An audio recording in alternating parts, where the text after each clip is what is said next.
All right, so you're on Ozempic or even Mounjaro and you're saying, my weight is stalling out. Why is that happening? What can I do? Well, I hope to kind of answer some of these questions for you. Now, I've made this to apply to everybody. Each person is unique and every individual has a different answer. Always check with your specific physician to find out the answer, but I hope that this will kind of put you in the right direction. So I've got my fancy graph, and this is sort of time, and on the y-axis is basically more or less in value, okay? So one of the first things we want to look at the green, which is your diet or how much you're eating.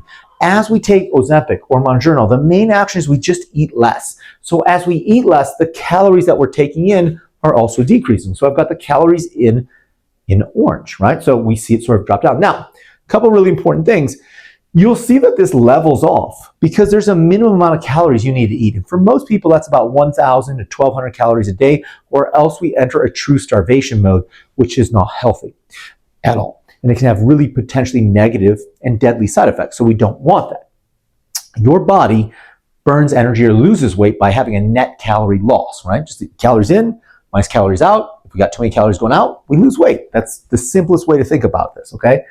So what we're going to see is as we're dropping the calories in, but we're still continuing our normal day-to-day life, we're actually going to be burning energy. And so we're going to see our weight loss increasing, and it's going to continue to increase until right about here. And what happens?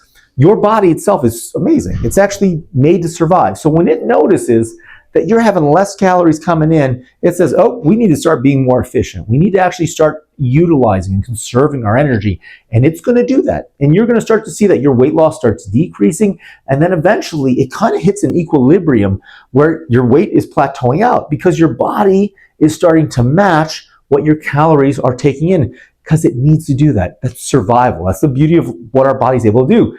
How do we push past this mark? Well, we do it by actually exercising. And as we increase that muscle tone, we're actually going to be increasing our calorie burn. We're going to actually be increasing the number of net calories out, and we're going to continue to drive our weight loss past that. How do we get that? We exercise by building muscle mass. And then this is also really important where we're making sure we're taking the right proteins and the right minerals and vitamins. So usually that's about 60 grams of protein at least a day, and making sure we're getting the right minerals and vitamins in. Because if we're not, then the body's actually going to try and break its muscle down to keep the protein up. But as it breaks the muscle down, it's actually going to then decrease your calorie burn. So you're going to find that you lose less calories, and it's a vicious cycle. So we push through again, build muscle mass, take in protein, take in the multivitamins, and that'll get you through this, and that'll help you get past a stall out, whether it be on Ozempic or Mounjaro, which is semaglutide, or tirzepatide. It's a beautiful medication, but it doesn't get you out of exercising.